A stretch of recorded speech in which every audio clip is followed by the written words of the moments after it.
நம்ம ஊர்ல பசங்களுக்கும் சரி, பொண்ணுங்களுக்கும் சரி சைலன்ட்டா ஒரு பிரஷர் இருக்கு. ஸ்கூல் படிக்கும்போது மார்க்ஸ் ரொம்ப ரொம்ப முக்கியம். நல்ல மார்க்க வாங்கு அப்படின்னு சொல்லுவாங்க. அடுத்து காலேஜ் முடிச்சதுக்கப்புறம் உடனே ஒரு வேலை கிடைச்சிரணும். 30 வயசுக்குள்ள கல்யாணம் ஆயிரணும். 2 வருஷத்துல புள்ளைய பெத்துறணும். 40 இயர்ஸ்ல லைஃப் செட்டில்டுன்னு ஒரு முத்திரையும் குத்திரணும். ஒரு அழகான டைம்லைன். நடக்க வேண்டிய நேரத்துல அது அது அப்பப்ப நடந்தா தான் வாழ்க்கையில ரொம்ப நல்லது அப்படின்னு சொல்லுவாங்க. அந்த டைம்லைன்ல கொஞ்சம் நீங்க மிஸ் ஆயிட்டீங்கனாலும் வாழ்க்கையில உருப்படாதவன் அப்படின்னு ஒரு முத்திரைய குத்திருவாங்க. ஸோ இப்படி இருக்க சமுதாயத்துல இந்த வாழ்க்கைனா என்ன? இந்த வாழ்க்கையில நம்ம என்ன பண்ணணும்? நம்ம வாழ்க்கை எப்படி இருக்கணும்? இப்படிங்கிற மாரி விஷயத்தலாம் யோசிக்கிறதுக்கு கொஞ்சம் கூட நமக்கு நேரம் இல்ல. அப்படி யோசிச்சு, நமக்கு புடிச்ச விஷயத்த பண்ணணும் அப்படின்னு நெனைக்கிற எல்லாருமே, இந்த சமுதாயம் டிஃபரண்டான பீப்பிள் மாரி தான் பார்ப்பாங்க. ஸோ இதே மாரி கேள்விகள நானும் கொஞ்ச நாளுக்கு முன்னாடி தான் கேட்டுக்கிட்டு இருந்தேன். இந்த வீடியோ, இந்த கேள்விகள் இப்ப நீங்க கேட்டுக்கிட்டு இருக்கீங்கன்னா, உங்களுக்கு தான் அது. ஸோ ஃபர்ஸ்ட் அண்ட் ஃபோர்மோஸ்ட் இந்த linear way of life start பண்றதே வந்து நம்ம ஸ்கூல்ல இருந்து தான். நம்ம ஸ்கூல்ல எல்லா கேள்விகளுக்கும் ஒரு கரெக்ட்டான பதில் அப்படின்னு சொல்லியே வளர்ந்துட்டோம். ஸ்கூல்ல டீச்சர் ஒரு கேள்வி கேட்கும்போது, நம்ம தப்பான பதில சொல்லிட்டோம்னா, சுத்தி இருக்கவங்க எல்லாரும் சிரிப்பாங்க. டீச்சருமே நல்லாவே திட்டுவாங்க. ஸோ இதுக்கு பயந்துட்டே ஸ்கூல்ல நம்ம எந்த விஷயத்துக்கும் வாலண்டியர் பண்ணவே மாட்டோம். அண்ட் இதே பிஹேவியர் நம்ம லைஃப்லயும் கன்டின்யூ ஆகிக்கிட்டே வருது. ஸ்கூல்ல டெஸ்ட் ஆஃப் இன்டெலிஜென்ஸ்ங்கிறது ஒரு கரெக்ட்டான பதில ஒழுங்கா மெமரைஸ் பண்ணி நீங்க சொன்னீங்கன்னா, நீங்க இன்டெலிஜென்ட்டான பெர்சன்.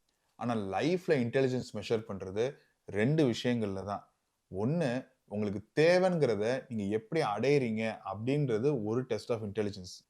2வது உங்களுக்கு எது தேவை அப்படின்றத ஐடென்டிஃபை பண்றது.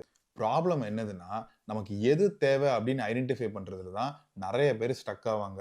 ஒரு எக்ஸாம்பிள்க்கு எடுத்துக்கிட்டோம்னா, நம்ம 4 அடி உயரம் இருப்போம். ஆனா ஒரு டாப் பாஸ்கெட் பால் பிளேயர் ஆகணும் அப்படின்னு நெனைக்கிறது.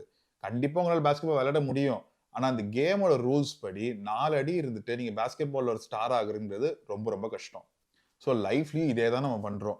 எஜுகேஷன், ரிலேஷன்ஷிப், வொர்க் எதுவா இருந்தாலுமே எல்லாருக்கும் எது பிடிக்குது, எல்லாரும் என்ன சொல்றாங்களோ அது பின்னாடியே தான் ஃபாலோ பண்றோமே ஒழிய, நமக்கு உண்மையிலேயே எது தேவை, நமக்கு ஒரு பீஸ் ஆஃப் மைண்ட், ஒரு பர்ப்பஸ், ஒரு கிளாரிட்டி தர விஷயங்கள் என்ன அப்படின்றத நம்ம யோசிக்கிறதே கிடையாது. ஸோ நமக்கு உண்மையிலேயே எது தேவை அப்படின்னு ஐடென்டிஃபை பண்றது ஒரு விஷயத்தால மட்டும் தான் முடியும்.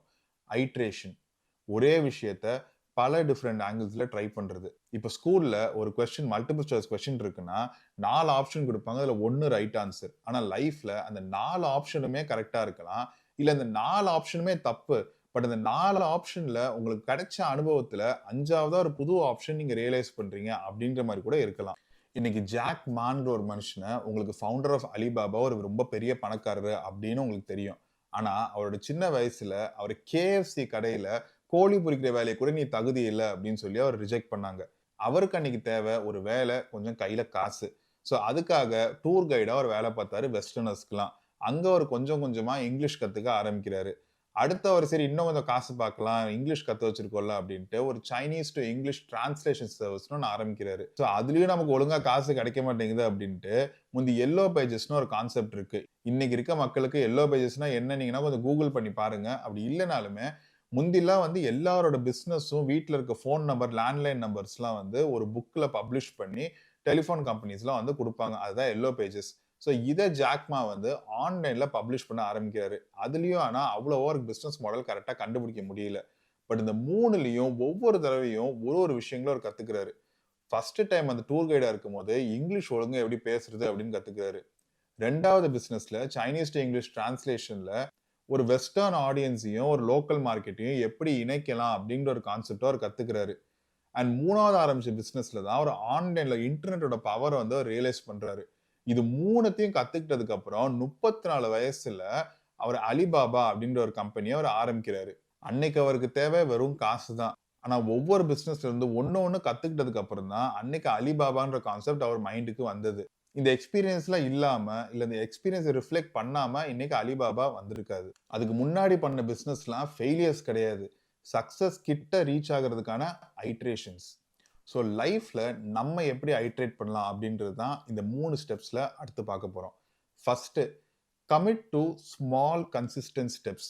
சின்ன வயசுல நான் டிராயிங் கிளாஸ்க்கு போகும்போது, ஃபர்ஸ்ட் வந்து ஒரு ஸ்ட்ரோக் ஒரு கோடு வரைய வைப்பாங்க. அடுத்து வந்து அந்த கோட வந்து ஒரு டப்பாவாக வைப்பாங்க. அடுத்து வந்து ஒரு கர்வ் போட வைப்பாங்க. அந்த கர்வ் அடுத்து சர்க்கிளா போட வைப்பாங்க. ஒவ்வொரு சின்ன சின்ன ஸ்டெப்புக்கு அப்புறம் தான் நம்ம அடுத்து ஒரு 1 வருஷம், 2 வருஷத்துல வந்து நெக்ஸ்ட் அட்வான்ஸ் ஸ்டெப்ஸ்க்குலாம் போக ஆரம்பிப்போம். எடுத்த உடனே நான் கிளாஸ் ஆரம்பிச்ச மொத நாள்லயே ரவிவர்மா மாரி நான் பெயிண்ட் பண்ணணும் அப்படின்னு நெனைச்சேன்னா, கடைசி வரைக்கும் நமக்கு அந்த மோட்டிவேஷன் வராது. நான் இன்னைக்கு டிராயிங் கத்துக்காம இருக்கிறதுக்கும் அதுதான் ரீசன். ஸோ மொதல் ஸ்டெப் தான் டஃபஸ்ட் ஸ்டெப். ஸோ அந்த டஃபஸ்ட் ஸ்டெப்பை இன்னும் சின்ன சின்ன ஸ்டெப்ஸாக பிரேக் பண்ண கற்றுக்கோங்க. அண்ட் அந்த ஸ்டெப்ஸை கன்சிஸ்டண்ட்டாக டெய்லி பண்ண ஆரம்பிங்க. ரெண்டாவது, focus on reflections and not results. ஒரு கம்பெனிக்கு நீங்கள் சிவி அனுப்புறீங்க, அடுத்து இன்டர்வியூக்கு போறீங்க. இன்டர்வியூவில் அந்த சிவில இருந்து ஒரு கேள்வி கேட்குறாங்க, உங்களுக்கு அதுக்கான பதில் தெரியல. அந்த கம்பெனியில் உங்களுக்கு அதனால வேலை கிடைக்காமலும் போயிருது.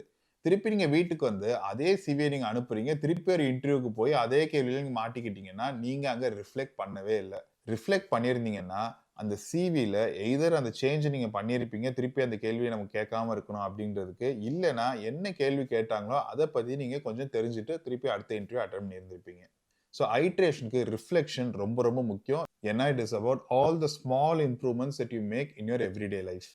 மூணாவது, ஃபெயிலியர்ஸை ஒரு லேர்னிங் எக்ஸ்பீரியன்ஸாக கற்றுக்க நினைங்க. இப்போ ரீசெண்டாக என் கூட ஒர்க் பண்ணுற ஒரு கான்ட்ராக்டர் நான் மீட் பண்ணேன். அவர் வந்து இதுக்கு முன்னாடி ஒரு டெண்டருக்கு நான் அப்ளை பண்ணேன் அப்படின்றத சொன்னார். அந்த டெண்டருக்கு நான் தோத்துருவேன் தெரிஞ்சு தான் அப்ளை பண்ணேன் அப்படின்னு சொன்னார். நான் இப்போ கேட்டேன், டெண்டர் அப்ளை பண்ணுறதுங்கிறது ரொம்ப கஷ்டமான வேலையாச்சு, லைக் நிறையா நீங்கள் டாக்குமெண்ட்ஸ்லாம் ப்ரிப்பேர் பண்ணால் எதுக்கு நீங்கள் அப்புறம் அப்ளை பண்ணீங்க, வேஸ்ட் ஆஃப் டைம் தானே அப்படின்னு கேட்டேன்.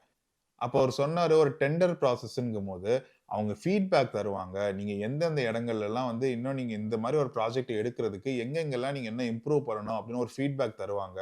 பிளஸ் அந்த டெண்டர் யார் ஜெயிக்கிறாங்களோ அவங்களுக்கு இருந்து நமக்கும் எவ்வளோ இன்னும் அந்த கேப் இருக்கு, நம்ம இன்னும் எவ்வளோ தூரம் நம்ம கம்பெனி டெவலப் பண்ணணும் அப்படின்னு ஒரு வேல்யூபிளான லேர்னிங் நமக்கு கிடைக்கும். அண்ட் அதுதான் எனக்கு முக்கியம் அப்படின்ற மாதிரி சொன்னாரு.